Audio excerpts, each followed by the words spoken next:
Hi everybody, Norman Van Aken here, and I'm back with another treasure book. As many people who know me and know of my work, they know that I've been immensely, proudly, happily affected by Cuban cuisine. All kinds of the Caribbean cuisine, but when Janet and I left our native home in Illinois to live together in Key West, Cuba was definitely the dominant country to affect the island's culture overall. Key West is 90 miles from Cuba and more than 120 miles from Miami. The long history and cultural liaison between Key West and Cuba remains the case today, although it's getting new layers, just like Miami. One of the great books to come along in more recent history is this particular book here, The Cuban Table. I've had the pleasure of doing a cooking class with Ana Sofia, and she is a marvelous teacher.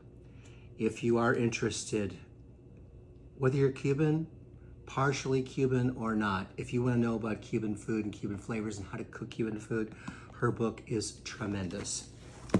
And it's been out a couple years, so you can probably find it online, but I would go to Books and Books if I was here in Miami, because they probably still carry it. This is a first edition book, beautiful photography throughout.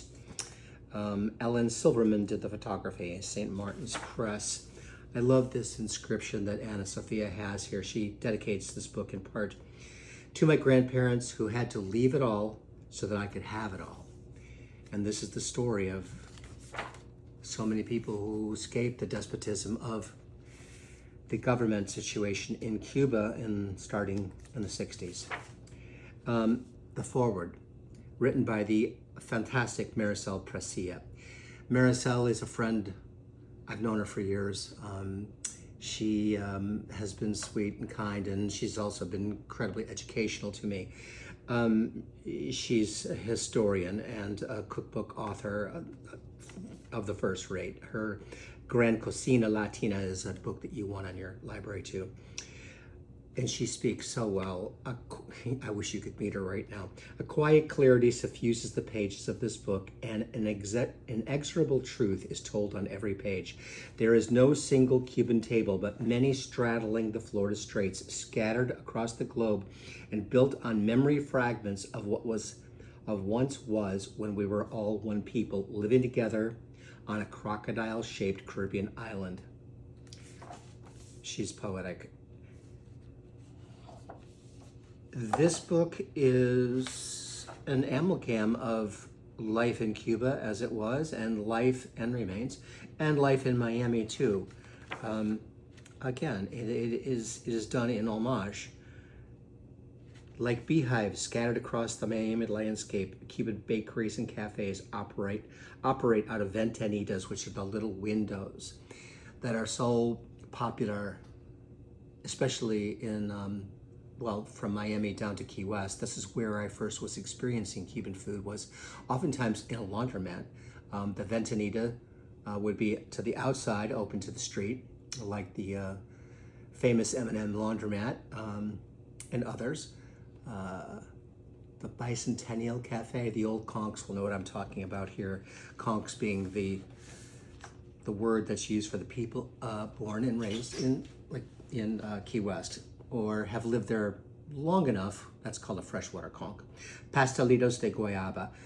I didn't grow up speaking Spanish, and many of my Spanish-speaking friends are kind to me when I kind of butcher the pronunciation of some of these words, but I do, and they know, I love the flavors of Cuban food.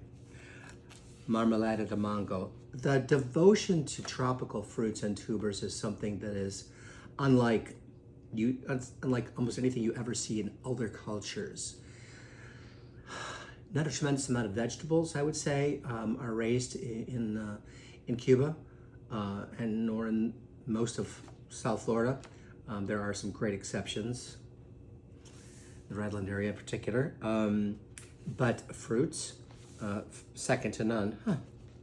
Alberto Cabrera, He used to work for us in our restaurant, and then he opened up a cool little called, what was it called? Little Bread, which was a small place that he devoted himself to making great Cuban sandwiches. Now, the people in town, he went on to do other things, but the people in town now have the place called Sandwich, which is a funny pronunciation, but it's the way it's often pronounced. Sandwich, Sanguich, in town, and most people think it's the best Cuban sandwich in town. I don't want to get too far away from Ana Sofia, Medianoche. Beautiful photography. It really takes you back. You need to come to Miami and we'll spend the day together.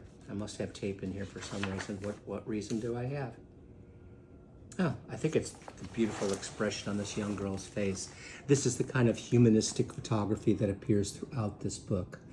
Sorry about the shadow on the light there, but you get the point. Sandwich Elena Ruiz, fascinating story behind that, and Ana Sofia tells the story here.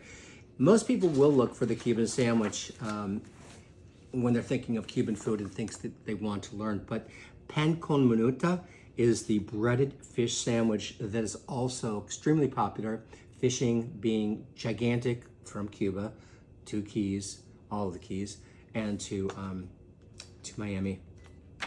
La Camarera, there's their pronunciation. They do the signature pan con minuta in town where even the little tail is left on, sort of sticking out of the bun, saying hello to you. Like most of my books, there can be surprises inside of them, and this one has one. I think it was fitting to put this particular newspaper in her book. Sunday, November 27th, 2016. When Castro died. So it's not just a coincidence. Out of respect and love for the Cuban people and their tremendous odds in finding independence, I wanted this newspaper to have a proper place to hang out and be with these beautiful flavors. You must get this book for yourself, and you will have it in your library too. All right, everybody, another treasure book for another time. I'm Norman Van Aken, and please come back and see me on Substack, by the way. That's where I'm doing a lot of my publishing now. I'm doing a lot of things with treasure books, but also other items like my radio show, A Word on Food.